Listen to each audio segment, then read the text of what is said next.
오늘 10월 첫 번째 주예요. 우리가 잊지 않고 늘 하나님 우리에게 주신 사명이 이거지, 그렇게 마음에 담는 말이 있죠. 사명선언, 미션 스테이트먼트라고 하는 그런 것입니다. 한 10년 전쯤 저희가 이제 온 교회 모든 의견들을 모으고 성경을 발췌하고 그래서 고민하면서 하나님 주신 사명이 이것이다, 그렇게 마음에 담았죠. 자, 한번 외우시면 좋겠고요. 읽으셔도 괜찮아요. 같이 한번 나눌까요? 상황중앙장로교회는 하나님의 영광을 위하여 하나님께 예배드리며 사랑으로 교제하며 예수님의 제자가 되어 삶으로 복음을 전파하는 하나님의 백성입니다. 아멘, 아멘. 그런 교회가 되도록 하나님이 도우실 줄로 믿습니다.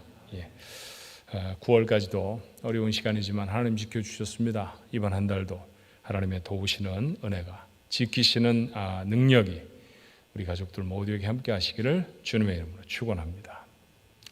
보통 옛날 결혼의 관계는 할아버지가 좀 이 남자가 좀 나이가 많고 여자가 좀 나이가 적고 그렇죠, 전통적으로. 그래서 연세가 좀 있으신 할아버지, 그러니 조금 더 쇠약해지셨던 모양입니다.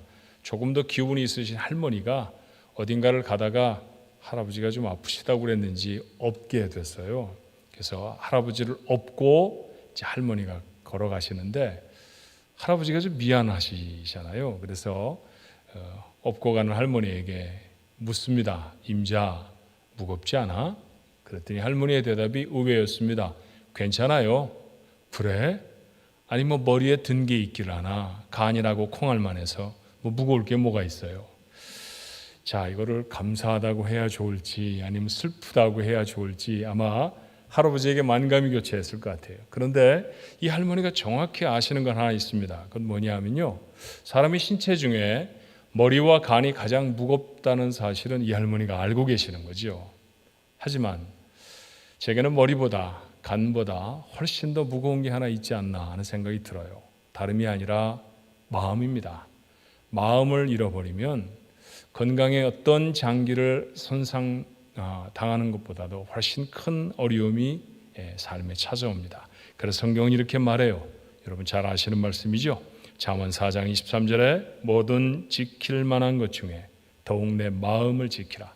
생명의 근원이 이에서 남이니라.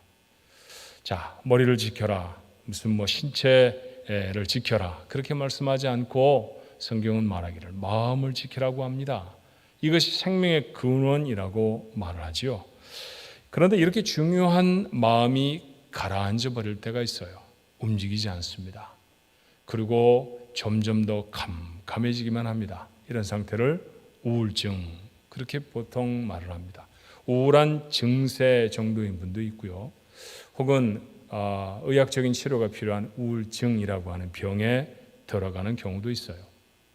자, 코로나19라고 하는 단어 우리에게 너무 익숙하지요. 그런데 그 단어와 우울증을 상징하는 블루라고 하는 색, 그 블루라고 하는 단어가 합성이 되어서 코로나 블루라고 하는 말이 요즘 신조어로 유행합니다. 풀어서 설명을 하면 코로나로 인한 우울증이라는 것이죠. 자, 2020년 8월 얼마 전이죠. 한국의 한 구직업체가 성인 남녀 4,450명을 상대로 조사를 했습니다. 그랬더니 무려 70.3%가, 그러니까 10명 중에 7명이죠. 코로나 블루를 호소했다고 그래요. 코로나 때문에 정말 우울합니다. 이유는 뭘까요? 왜 코로나 블루가 여러분에게 찾아왔다고 생각을 합니까? 그렇게 물었더니 언제 끝날지 모르는 이 고통스러운, 이 괴로운 상황, 이것이 불안하게 만듭니다. 57%로 가장 대답이 많았어요. 일자를 잃어버릴 불안함을 호소한 사람이 35.5%가 됐고요. 여행이나 취미생활의 제한으로는 우울감 31.7%, 소득이 감소되어져서 경제적으로 불안해하는 사람이 25.5%, 4명에 1명꼴로 경제적인 위기 때문에 불안하다라는 거예요. 자, 그리고 코로나 감염에 대한 불안함, 이건 상대적으로 좀 적네요. 15.7%. 어떻든 10명 중에 7명이나 되는 사람이 이 코로나라고 하는 상황 때문에 우울증에 빠져 있다라고 하는 것. 이것은 심각한 사회병리학적 상황이 아닐 수가 없어요. 자, 어떤 증상을 가질까요? 심각했습니다. 답답하다. 무기력함이 내 삶 속에 갑자기 찾아왔다. 이게 절반 이상의 대답자가 이렇게 대답을 했습니다. 어떠세요? 우리가 앓고 있는 것 아닙니까? 경계심이 증가한다라고 하는 대답도 했어요. 사소한 일에도 심해진 감정의 기복을 어떻게 할 수가 없습니다. 그러니까 벌컥벌컥 화를 낸다. 그런 표현일 거예요. 그렇죠? 10명의 1명은 불면증을 호소했고 과민한 반응, 부정적인 마음 갖고 있다고 했습니다. 그 중에 어떤 분들은 식욕이 까닭없이 너무 증가했다라는 분도 계세요.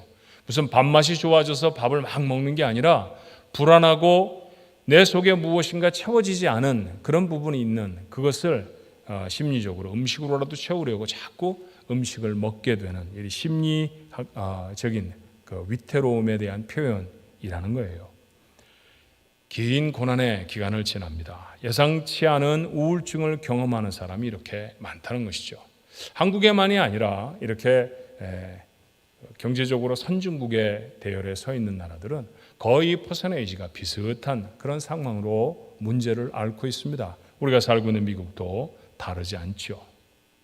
하지만 곰곰이 생각해 보면 꼭 이런 상황이 아니라도 우리는 즐겁지 않은 우울한 감정을 갖고 살아가는 경우가 참 많지 않습니까?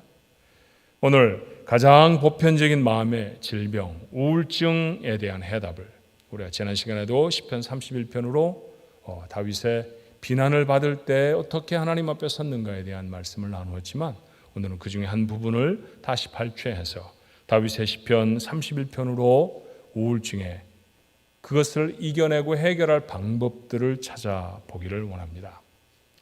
자, 우울증이라는 얘기를 하면요. 저 요즘 우울해요. 우울증에 걸리는 것 같아요. 이렇게 말하면 가장 이해가 되지 않게 좀 이해심이 없게 갖는 반응 중에 하나는 이런 걸 겁니다. 아유, 교회 다니는 사람이 믿는 사람이 그러면 안 돼요. 그런 반응이죠. 자, 믿는 사람은 우울증에 걸리면 안 되나요? 우울한 생각을 갖는 것은 믿음에 반하는 것이겠습니까? 믿음에 꼭 짝하는 것이다. 그렇게 말할 수는 없지만요. 믿음을 갖고 있는 사람들도 우울증에 걸릴 수 있다라고 하는 사실을 우리는 성경을 통해 확인합니다. 이스라엘이라고 하는 민족의 첫 번째 리더였죠. 모세. 그도 우울증에 빠져 있었습니다. 민수기 15장 15절에 11장 15절의 말씀을 보면 주께서 내게 이같이 행하실진데 구하옵나니 내게 은혜를 베푸사 즉시 나를 죽여 내가 고난당함을 내가 보지 않게 하옵소서. 죽여주세요 라는 표현, 이거 우울한 사람이 하는 얘기 아닙니까? 갈멜산의 영웅 엘리야도 같은 단식을 합니다. 열왕기상 19장 4절에 한 로뎀나무 아래에 앉아서 자기가 죽기를 원하여 이르되 여호와여 넉넉하오니 지금 내 생명을 거두시옵소서. 여러분, 이 엘리야가 어떤 사람이었나요? 3년 6개월 동안 비가 내리지 않던 곳에서도 하나님 의지하며 살아냈던 사람이었고요. 그 답답하고 어려운 상황을 왕 아합과 그리고 모든 이스라엘 백성들 앞에서 하나님을 증거함으로 타개했던 사람입니다. 뿐만 아니라 백성의 마음을 훔쳐서 모두 다 이 잘못된 신을 섬기도록 했던 바알과 아세라의 선지자들 하루에 850명이나 되는 사람들을 단죄해 생명을 뺏었던 대단한 사람이었죠. 그런 용감한 사람도 오늘 말하기를 죽고 싶습니다. 그렇게 말합니다. 믿음의 사람들이었습니다. 영적인 거인들이었습니다. 대단한 능력의 사건들이 그들의 삶에 있습니다. 그럼에도 불구하고 그들조차 우울증에 빠져 있었던 때가 있었어요. 시편 31편 오늘 본문의 말씀, 다윗은 자신의 상황을 이렇게 고백합니다. 9절의 말씀에 여호와여 내가 고통 중에 있사오니 내게 은혜를 베푸소서. 내가 근심 때문에 눈과 영혼과 몸이 쇠하였나이다. 너무나 고민이 돼서 몸이 말라갑니다. 이런 상태는 우울증의 가장 보편적인 증상이죠. 자, 10절의 말씀에도 내 일생을 슬픔으로 보내며 나의 연수를 탄식으로 보내며 내 기력이 나의 죄악 때문에 약하여지며 나의 뼈가 쇠하도소이다. 나이를 탄식 가운데 보낸다는 말, 그 말은 죽고 싶다는 말에 다름이 아니지 않습니까? 그는 모든 사람의 잊혀진 사람 같습니다. 12절이죠. 내가 잊어버린 바 됨이 죽은 자를 마음에 두지 아니함 같고 깨진 그릇과 같습니다. 모든 관계가 다 깨어진 것처럼 보입니다. 더 이상 외로울 수가 없어요. 자, 위대한 사람들 아닙니까? 이런 믿음의 사람으로 살아야지라고 말할 때 언급되는 사람들이 모세며 엘리야며 또 오늘 본문을 기록한 다윗과 같은 사람들 아닌가요? 그런데 이런 사람들 속에도 이와 같이 우울증의 늪에 빠져버렸던 적이 있었다는 사실 우리가 발견할 수 있습니다. 자, 성경을 읽으며 이 위대한 신앙의 위인들의 이런 고백에 어쩌면 우리가 위로를 먼저 받아야 할지 몰라요. 모세도 엘리야도 다윗도 심지어 바울도 우울증에 빠진 모습을 성경은 감추지를 않습니다. 그러니 여러분 실망하지 않도록 하십시다. 사실 우울증은 서구 사람의 20% 정도는 일평생에 한 번 이상은 경험하게 된다고 해요. 그래서 감정의 감기라고 하는 별명이 붙어있는 마음의 질병이기도 합니다. 코로나19와 같이 특수한 상황 속에서 생긴 우울증은 이 상황이 종료되어지면 사실은 많이 사라질 것입니다. 그러니 너무 두려워하지도 말아야 하지요. 그러나 감기를 치료하지 않으면 만병의 근원이 되지 않습니까? 심지어는 감기 때문에 생명을 잃어버릴 수도 있어요. 그러니 우울증은 숨고 덮어두어야 할 문제가 아니라 드러내서 고쳐야 할 마음의 질병입니다. 지금 우리는 상황 때문에 우울한 상황을 겪고 있다 할지라도 어쩌면 지금의 어려운 상황이 우리의 마음의 병, 우울증을 고칠 초롱의 기회인지도 모릅니다. 어떻게 극복할 수 있을까요? 우울증에 사로잡혀 있으면 행복한 인생을 살아갈 수가 없어요. 먼저 우울증이 우리에게 주는 부정적인 영향들을 한번 점검해 보십시오. 우울증을 고대 헬라어로는 멜랑콜리아라고 부릅니다. 멜랑콜리아다 이런 얘기 우리 종종 하잖아요. 바로 그 말이 이 헬라어 단어에서부터 왔어요. 이 말의 원래의 뜻은 검다라는 뜻입니다. 어둡다라고 하는 뜻이에요. 우울증은 인생을 캄캄하게 보이도록 합니다. 자신의 인생이 캄캄하다고 생각하는 사람에게 무슨 행복이 있겠어요? 두 번째로 우울증에 걸리면 다른 사람도 불행하게 만듭니다. 엄마가 우울하면 그 집의 아이들은 행복하지 않습니다. 아빠가 우울하면 그 가정은 앞을 향해 나가지 못하고 늘 제자리를 맴돌게 됩니다. 영적으로도 심각한 문제를 가져요. 우울증에 사로잡히게 되면 구원의 감격이 급격하게 상실됩니다. 기도도 묵상도 쉽게 할 수가 없어요. 대인관계가 어려워지니 성도의 교제도 쉽지를 않지요. 무기력증에 빠져버려서 난 아무것도 할 수 없어 라고 하는 생각이 드는 사람, 사명이 무엇이고 그 사명을 감당해 하나님 앞에 영광을 돌려야 합니다 라고 아무리 힘써서 외쳐도 그 사람은 그 사명을 감당하기가 어렵습니다. 전도도 개인적인 재능을 통한 사역도 감당을 못합니다. 목사가 우울증에 빠져버리면 설교하는 것 감당할 수가 없게 되겠죠. 자, 시간이 지나면 예배도 드리지를 못합니다. 그러면 영적 식물 상태로 전락해버리고 말아요. 그죠? 예배당을 오고 가기는 하는데 그 속에 은혜를 받은 일이 언제인지, 내가 하나님을 감격으로 만난 때가 언제인지 까마득한 옛날처럼 생각되는 영적 침체에 빠져버리게 된다는 것이죠. 그리고 우울증이 점점 심해지면 극단적인 결과에 이르기도 해요. 그러므로 속히 극복해야 합니다. 여러분의 마음의 상태를 점검하시고 또 일생의 어느 순간에 우리로 우울증의 이 도전을 받을 때 우리가 이런 생각을 하면서 어떻게 극복할 수 있을까 마음의 교훈을 삼아야 하죠. 오늘 다윗은 본문을 통해 우리에게 몇 가지를 교훈합니다. 첫 번째 비결은요, 우울해진 이유가 무엇인지를 확인하는 것입니다. 우울증의 원인은 참 다양해요. 사랑하는 사람을 갑작스럽게 잃어버리는 그런 감정을 상실의 감정이라고 하죠. 그런 상실의 감정이 우울증으로 이어지기도 합니다. 혹 배우자를 잃어버린다든지 사랑하는 자녀를 떠나보낸다든지 아니면 믿고 의지하던 부모님이 세상을 떠나면 극심한 우울증에 고통스러워하는 사람들이 적지 않습니다.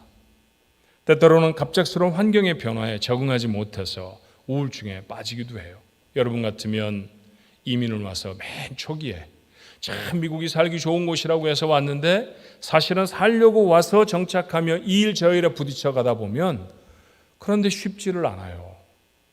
맞지 않는 상황, 잘 되어지지 않는 언어 이런 것들 때문에 극심한 우울증에 빠져 있는 사람들도 있죠.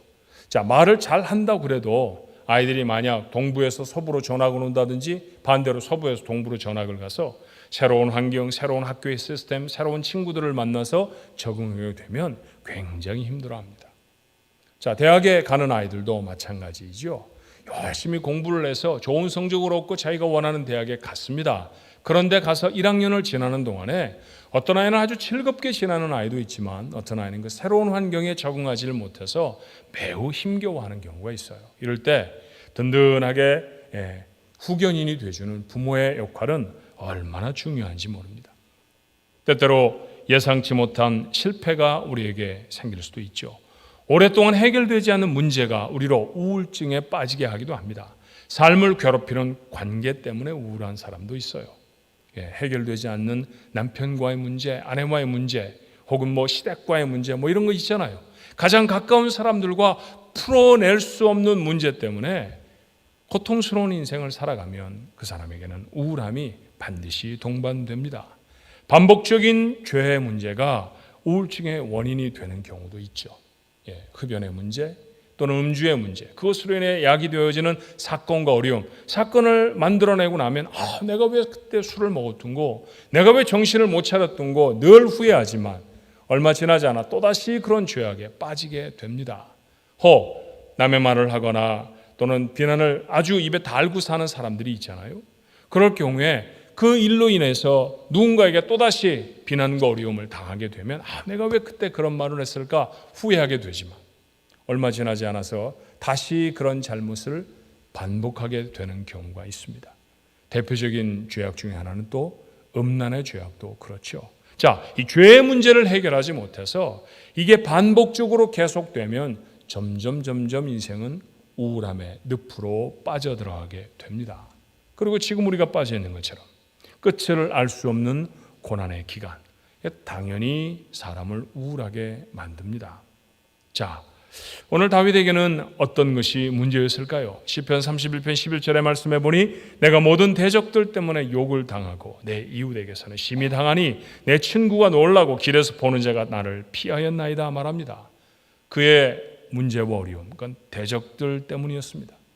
사울을 비롯한 대적들, 더 이상 자신이 이스라엘을 위기에서 구원해낸 영웅이라는 사실을 기억해 주지 않습니다. 자, 사울에게 다윗은 가족이었습니다. 그런데 가족이었다고 하는 사실도 기억나지 않는 것처럼 보여요. 함께 왕을 섬기고 나라를 섬겼던 친구들이었습니다. 그런데 친구였던 함께 상에서 음식을 나누었던 사람이라는 사실 기억하지 않습니다. 집요하게 비방하고 심지어 죽이려고 하죠. 억울했을 거예요. 우리 지난 시간에 다윗이 얼마나 억울했을까에 관해서 시므이의 비난을 통해 잠깐 생각해 보지 않았습니까? 언제 끝날지 알 수 없는 이 기약이 없는 도피 생활, 언제까지 엔게디를 방황해야 할까요? 언제까지 굴에서 자야 할까요? 언제까지 먹을 떡 몇 덩이를 위해서 주변의 유력자에게 부탁을 하고 구걸을 해야 하는 삶을 살아가야 할까요? 알 수가 없습니다. 그러다가 갑자기 사울이 자신을 추격해 군사를 동원했다는 소식을 들으면 또다시 도망해야 하는, 늘 닥쳐오는 생명의 위협, 힘이 들었을 것입니다. 기력은 약해지고 뼈는 쇠하여집니다. 하지만 아무리 힘들고 괴로운 일이라 할지라도 자신을 괴롭히는 문제가 무엇인지 확실하게 아는 것은 중요합니다. 아마도 다윗은 짜증나고 고통스러운 상황 속에서 내가 왜 이렇게 힘들지? 내가 지금 힘든 이유가 무엇이지? 라고 생각했던 것 같아요. 그리고 깊이 있게 생각해내서 내 삶을 추격하는 대적들, 그리고 그로 인한 비방과 어려움들, 그것이 바로 내가 지금 침체되어 있는 문제와 어려움이야 라고 하는 사실을 발견해낸 것 같습니다. 우리도 이와 같이 해야 합니다. 자신의 문제와 어려움들을 구분해내고 다시 생각해내는 거 쉽지 않은 일이죠. 그런데 그 안으로 깊이 들어가야 거기에 해결의 방법, 실마리가 보입니다. 자, 내가 무엇 때문에 힘들어하는지를 깊이 생각하면 비로소 깨닫게 되는 게 있습니다. 뭘까요? 사실보다 지나치게 과장된 것이 있다라고 하는 사실을 깨우쳐 알게 돼요. 자, 다윗의 경우를 볼까요? 오늘 10절의 말씀에 보니 내 일생을 슬픔으로 보내며 나의 연수를 탄식으로 보내며 내 기력이 나의 죄악 때문에 약하여지며 나의 뼈가 쇠하도소이다. 여러분, 사울에게 쫓기는 시간이 결코 짧지는 않았습니다. 그런데 일생은 아니잖아요. 그렇죠. 일생은 아닙니다. 평생이라고 말할 수는 없어요. 그는 왕이 되어서 나라를 다스리는 훨씬 더 긴 시간을 지날 것입니다. 그런데 어려움을 당하는 동안에는 끝이 보이질 않으니까 이것이 마치 일생처럼 보이죠. 여러분도 그런 경험이 있지 않아요? 해결되지 않은 문제를 안고 씨름하며 지나갈 때에는 이게 내 인생 전부인 것처럼 보이지 않습니까? 다윗은 모두가 다 적이 된 것처럼 고통을 호소합니다. 그런데 사실과는 다른 얘기예요. 그에게는 요나단이라고 하는 그의 친형들보다 더 자신을 사랑하는, 자기를 막 죽이려고 하는 사울의 아들이 있었습니다. 얼마나 그를 사랑했던지요.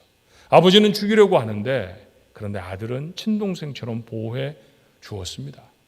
당연히 다윗이 아니면 두 번째 왕은 요나단입니다. 그런데 나보다 네가 왕이 돼야 돼 라고 말하며 그를 지켜주었던 요나단 같은 사람, 쉽게 만날 수 없는 사람이잖아요. 그런데 다윗에겐 그런 사람이 있었습니다. 뿐만 아니라 자신의 삶의 자리를 다 버리고 인생 전체를 다윗에게 걸고 쫓아다니던, 때로 400명, 때로 600명이나 되는 그를 사랑하는 사람들이 있었습니다. 물론 부족한 부분이 있죠. 어떤 때는 실망에 도망가던 사람들이고 어떤 때는 다윗을 향해 돌도 드는 사람들이었지만 어떻든 다윗에게 생명을 걸었다는 사실에게는 공통적인 사람들이었습니다. 혼자 아니었습니다. 대적하는 사람만 있는 것 아닙니다. 그런데 지금 어려움과 고난을 당하며 보니까 모두가 다 나를 비방하는 것 같습니다. 전부 다 나를 떠난 것처럼 보입니다.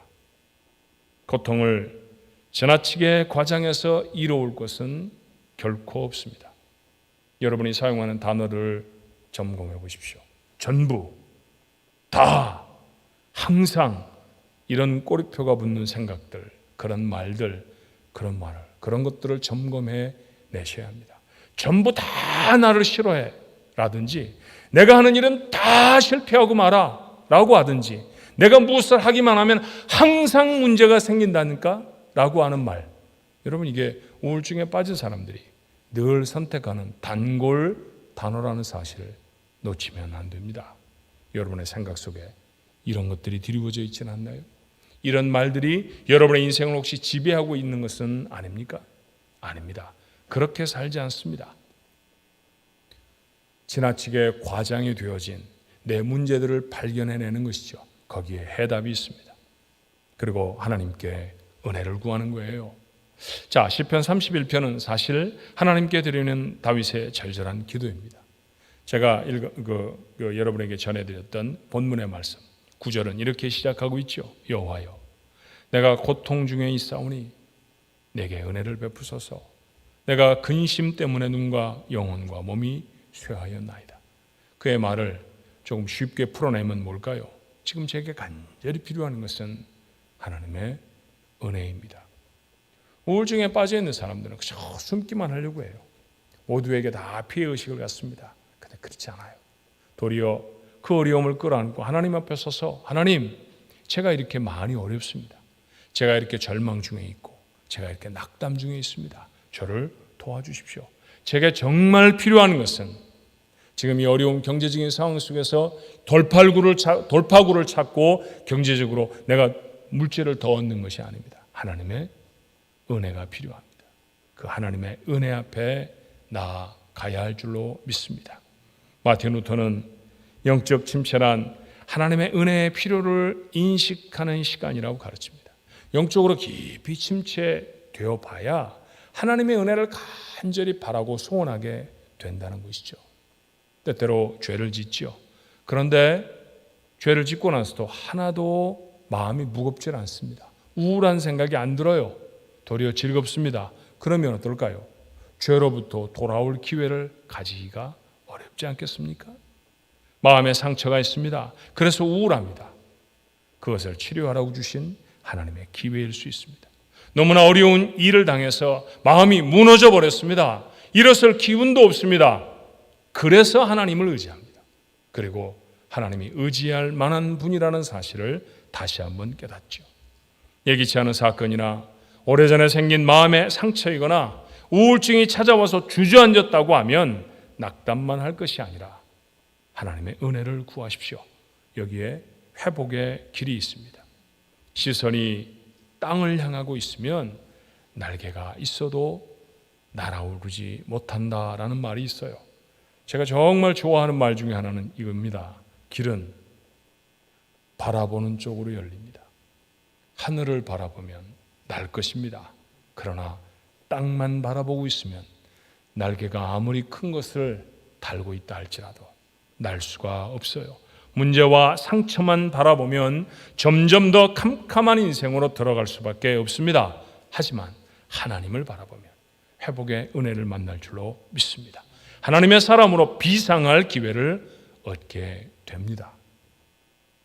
다윗에게 배우는 네 번째 교훈은 뭘까요? 더 나은 시간이 있다는 사실을 잊지 않는 것입니다. 다윗은 오늘 이렇게 기도해요. 15절의 말씀이죠. 나의 앞날이 주의 손에 있사오니 내 원수들과 나를 핍박하는 자들의 손에서 나를 건져 주소서. 자신의 앞날, 자신의 미래가 하나님의 손에 붙들려 있다라고 말합니다.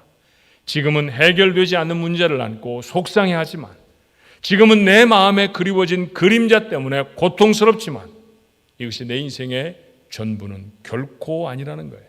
반드시 하나님이 예비하신 더 좋은 시간이 있을 것입니다. 바울은 핍박받는 성도들을 향해 이렇게 확신에 찬 권면을 하지요. 로마서 5장 4절의 말씀에 인내는 연단은 소망을 이루는 줄 아미로다. 여러분 너무 좋아하는 말씀 아니에요? 잘 아시는 말씀이죠. 그렇죠? 지금이야말로 그 말씀을 마음에 담아야 할 시간입니다. 고난의 시간을 인내로 지나는 사람, 그 사람이 소망의 열매를 이루어낼 줄로 믿습니다. 이 어두움의 터널이 다 지나고 난 다음에 여러분의 삶에 열매가 발견되기를 주님의 이름으로 축원합니다. 죽을 정도로 괴로운 마음의 시간을 다윗은 소망으로 견뎌냅니다.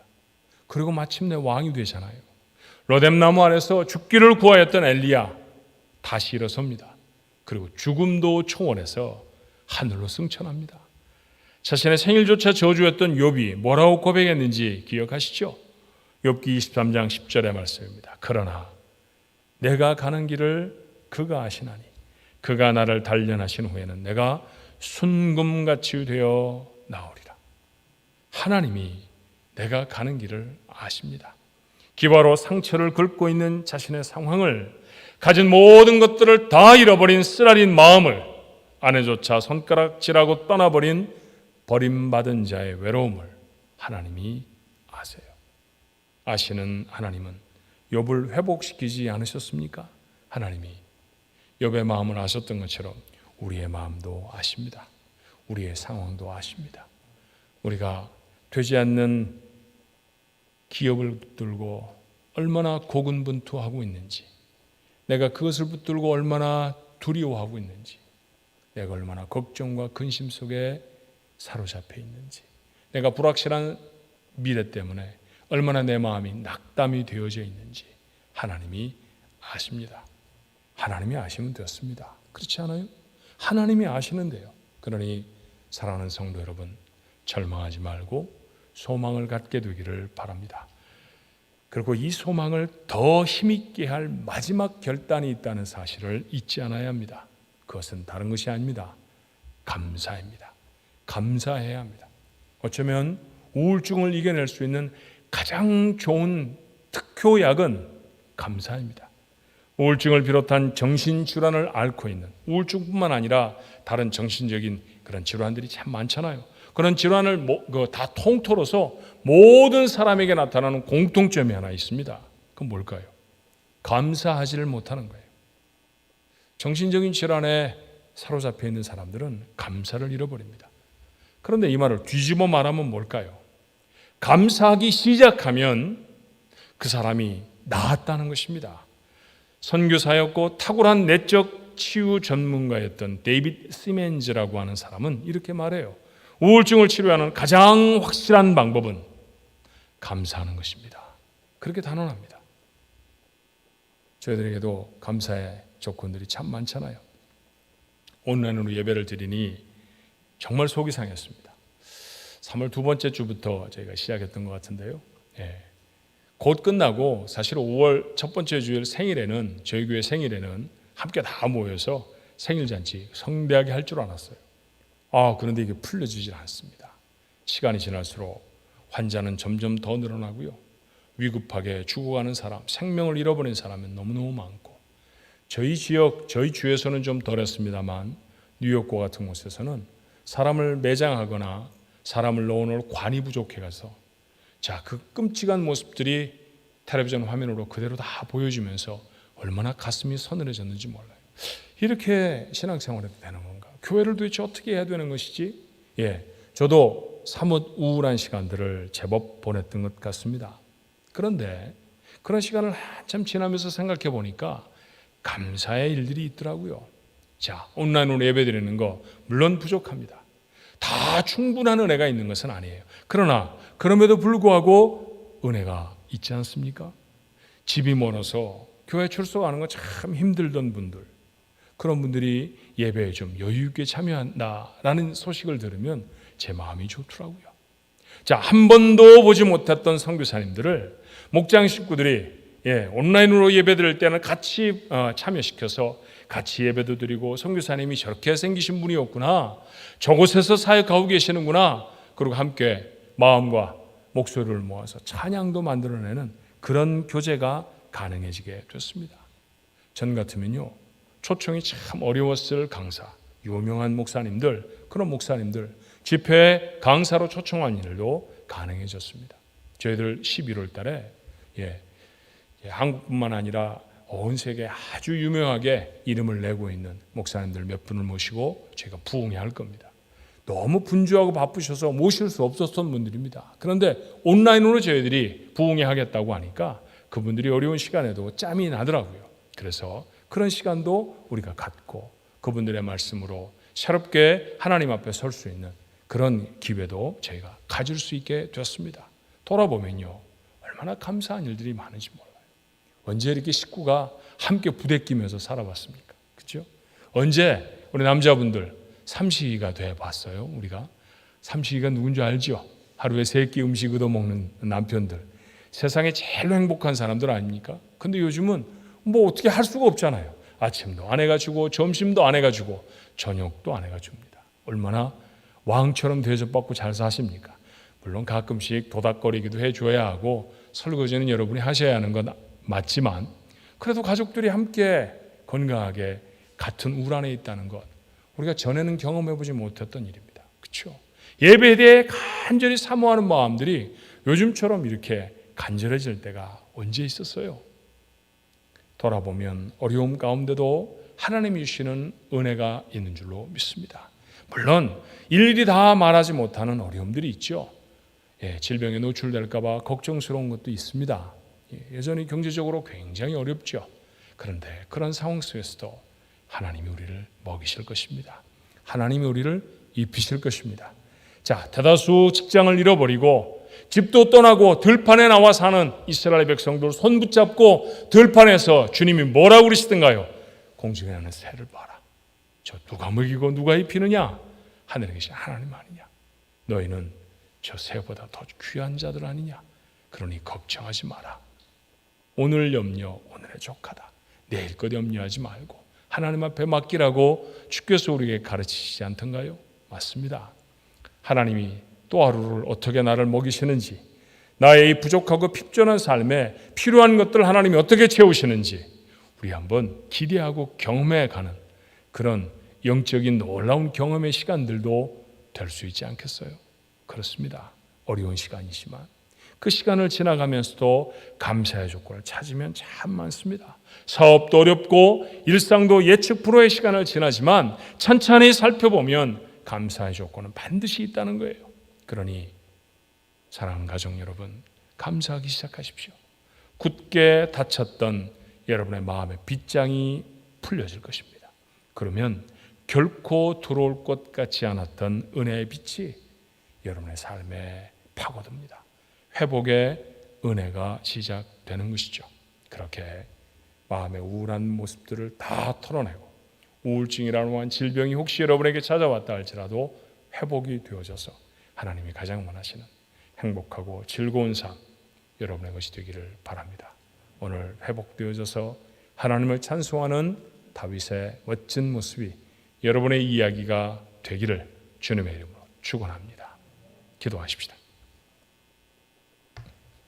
어려운 시간을 살아가며 저희들의 마음이 낙담되어져 있습니다. 많이 깜깜해진 마음에 빗장을 열고 하나님이 주시는 은혜를 오늘도 살필 수 있게 하시고 마음에 담게 하시니 감사합니다. 아버지 하나님, 유행어처럼 되어진 코로나 블루라고 하는 이 어려운 시대를 살아가는 우울증이 또다시 저희들의 마음을 어둡게 하지 아니하도록 이 어려움 가운데서도 여전히 하나님을 찬송할 수 있는 감사가 회복될 수 있게 도와주시고 우리를 향해 베푸시는 하나님의 은혜들을 간절히 소망할 수 있게 하나님 도와주시옵시며 혹이라도 우리의 삶에 부정적인 것들이 지나치게 과장되어져 있지 않은지 살필 수 있도록 우리의 마음을 지혜롭게 하시사 우리가 무엇 때문에 고통스럽고 무엇 때문에 우울함 속에 있는지 점검할 수 있게 하여 주옵소서. 우울한 마음을 그대로 두고는 행복해질 수도 없고 힘 있는 신앙생활도 할 수 없사오니 아버지 하나님, 저희들이 평소 때에도 참 일상적인 삶을 살아갈 때에도 우울증으로 말미암아 고통스럽고 어려워질 때가 많지 않았습니까? 그러니 이와 같이 어려운 때에 도리어 이 질병을 이겨낼 수 있는 귀한 믿음의 교훈들을 받을 수 있도록 축복해 주시옵시고 오늘 시편 31편을 하나님 앞에 고백하며 그 두려움을 그 우울한 모든 상황을 떨쳐버리고 일어섰던 다윗의 이야기가 오늘 이 말씀을 마음에 담은 하나님의 사람들의 이야기가 되도록 축복하여 주시옵소서. 밝은 삶을 허락해 주시옵소서.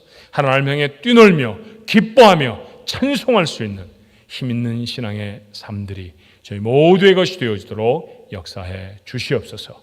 예수님의 이름으로 기도하옵나이다. 아멘.